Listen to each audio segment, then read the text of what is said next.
गोष्ठी में इस अगले से संस्कृत के विद्यार्थी को आपने कीनोट स्पीकर का दायित्व दिया।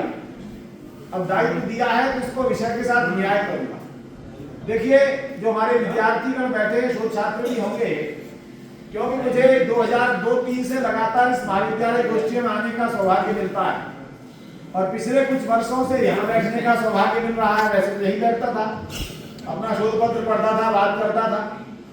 मैं निवेदन करूंगा कि थोड़ी देर के लिए मेरे साथ जुड़ेंगे।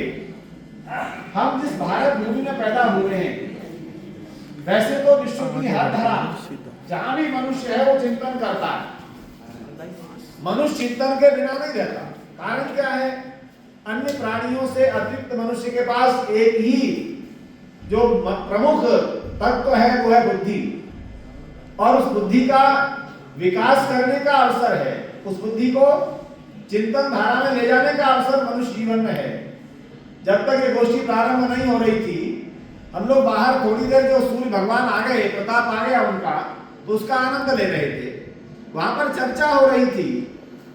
अभी मैं उस विषय पर नहीं जाऊंगा कि बहुत छोटी छोटी ऐसी बातों पर हम लोग पहुंच जाते हैं कि क्या मनुष्येतर प्राणी भी वास्तव में चिंतन कर सकते हैं। तो मैंने यही कहा था कि चिंतन का जो अवसर दिया है मनुष्य को दिया है। अन्य प्राणी अपनी बुद्धि का प्रयोग तो करते हैं, ये मत सोचना कि बुद्धिजीवी नहीं है, बुद्धिमान है, परंतु उनकी बुद्धि स्वाभाविक ज्ञान से युक्त है, नेचुरल नॉलेज। और मनुष्य की बुद्धि दुनिया के समस्त ज्ञान विज्ञान पर चिंतन करने में सक्षम है। समस्त ब्रह्मांड के ग्रह, उपग्रह, नक्षत्र, किस प्रकार से चंद्रयान बनाया जाए, कैसे चंद्रमा पर पहुंचा जाए, मंगल पर पहुंचा जाए, कौन सोच सकता है?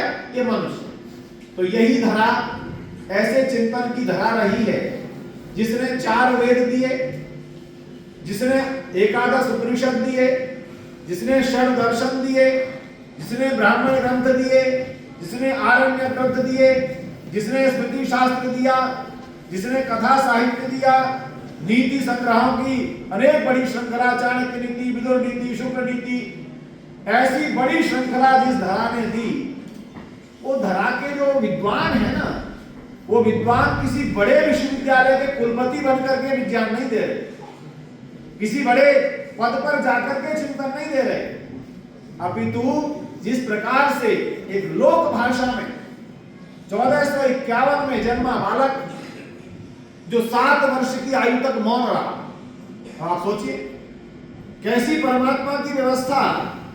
अच्छा, आप में से इतना बताइए मुझे, ये हमारा जो आवागमन है जन्म का, इसमें हम लोग 2 दर्शन मानते हैं। एक दर्शन ये कहता है कि हमारे आवागमन को नियंत्रित करने वाली कोई सुप्रीम पावर है। इस दर्शन का नाम है आस्तिक दर्शन, अस्ति इति एके। दूसरा दर्शन है, वो ये कहता है कि दुनिया में कोई सुप्रीम पावर नहीं है। ये 2 दर्शन के भाग हैं कि नहीं, केवल इसके अलावा पूरी दुनिया के, एक आस्तिक दर्शन, एक नास्तिक दर्शन। अब नास्तिक दर्शन में कोई मतभेद नहीं, ध्यान देना। नास्तिक दर्शन तो बस नहीं मानते हम सब कुछ करने वाले हैं, मनुष्य सब कुछ करने वाला है, मनुष्य के पास सब शक्तियां हैं। और इसके साथ साथ एक बात और कहता है नास्तिक दर्शन, यावत जीवे सुखम जीवे दृढ़ कृत्वा घृतम जीवे। जब तक जियो सुख से जियो, और कर्जा लेकर के भी घी पीना पड़े तो पियो। ये किस समय का है जब घी का महत्व था। आज कहेंगे तो कुछ और कहना पड़ेगा ना। क्या कहना पड़ेगा? जब तक जियो सुख से जियो, कर्जा लेकर पियो, कुछ भी पियो, उसमें से आप कोई भी जोड़ सकते हैं। वो घी पीने का दर्शन जब घृतम भाई आयु कहा गया था, स्वामी महाराज आय भाई घृतम कहा गया तो घी पियो था, आज कुछ और है तो वो पियो। भस्मीभूत शरीर से पुनरागमनम होता, ये शरीर भस्म हो जाना है, फिर आने का कोई विषय नहीं। ये एक नास्तिक दर्शन है। अब दूसरा जो दर्शन है बंधुओं, वो है आस्तिक दर्शन। आस्तिक दर्शन में प्राचीन काल बड़ा गौरवशाली स्वामी महाराज रहा होगा। सबने एक ईश्वर माना, ईश्वर की व्यवस्था को माना, ईश्वर कर्म फल देने वाला है, ईश्वर सृष्टि का रचयिता है, वो कण कण में व्यापक है, सभी के साथ सब पल में है। ऐसा एक दर्शन जिसको वैदिक दर्शन कहते हैं, उसको थोड़ा सा चिंतन कर लीजिए। ऋग्वेद का एक मंत्र है, द्वा सुपर्णा सैजा सखाया समानम वृक्षम परिशस्व जाते तयोरन्य पिप्पलम स्वादवत्ति अनश्नन्यो अभिचाकशी। देखिए ये बात क्या कहता है कि संसार को देखिए, हमारी आपकी सबकी दृष्टि संसार का है बच्चों। देखिए विद्वत जन ही अगर मुझे थोड़ा सा सहयोग प्रदान करेंगे तो विद्यार्थी की प्रेरणा प्रदान करेंगे। केवल उद्घाटन सत्र का मतलब बैठ करके ये बैठ लगवाना नहीं है, इसमें जो विषय प्रवर्तन जरा सुन लें तो वेद कहता है कि संसार रूपी एक वृक्ष है, कहीं कुछ नहीं जाना, कहीं बाहर दर्शन में मत जाइए, ग्रंथों में मत जाइए, क्योंकि जब तक मैं उस विषय को नहीं बताऊंगा तो गुरु जम्बेश्वर पर नहीं पहुंचूंगा। वो दर्शन जानना है, ये संसार एक वृक्ष है।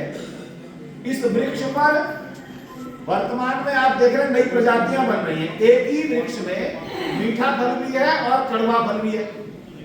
लग जाता है कि नहीं, आज जब उसका आज वो प्लांटेशन करते हैं उसमें कलम लगाते हैं, हॉर्टिकल्चर के कुछ लोग होंगे तो वो कलम लगा करके आधा वृक्ष मीठा फल दे रहा है, आधा कड़वा दे रहा है, नमकीन दे रहा है, रस बदल रहा है।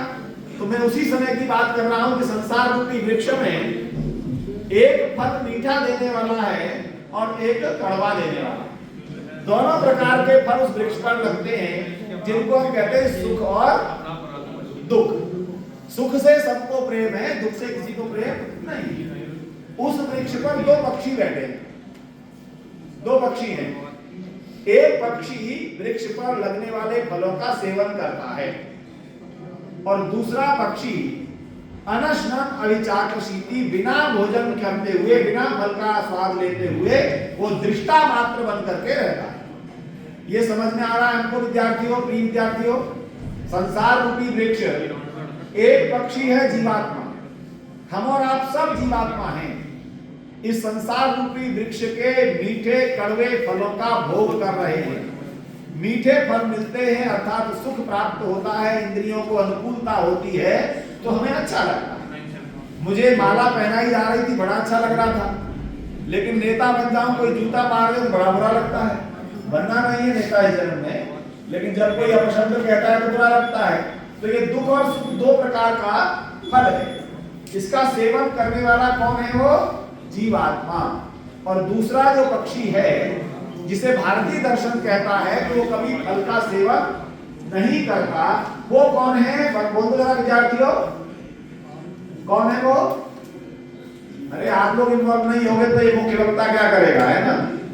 मैं प्रिंसिपल साहब पहुंच गए हैं, मैं उनके विषय में कह रहा था कि उनका आदेश रहता है। मैंने 3 दिन पहले कहा कि मैं बड़ी दूर हूँ, ठंड भी पड़ रही है, कोहरा भी है, तो आपने कहा कि नहीं आप तो हमारे कॉलेज के पेटेंट हो और आपको तो आना ही आना है। तो इनका आदेश रहता है, उस आदेश के कारण मैं आया हूँ, तो आपसे बात तो करूंगा और समय भी हमारे पास है। तो मैं निवेदन कर रहा था, भारतीय दर्शन की जो 2 धाराएं हैं, उस धारा में आस्तिक दर्शन ये कहता है कि संसार रूपी वृक्ष के फल को देने वाला, फलों का दृष्टा रहने वाला, संसार रूपी वृक्ष की रचना करने वाला हम और आप तो नहीं हो सकते, जीवात्मा नहीं हो सकता। इसलिए किसको मानना पड़ेगा? बोलो जरा, परमात्मा। क्या कहेंगे उसको? परमात्मा, गॉड, अल्लाह, खुदा, कुछ भी कहिए, वो सारे नाम सुप्रीम पावर के लिए समय समय पर कहे जाते हैं। शिव, शंकर, गणेश, महेश, विष्णु, ये सब उसी पर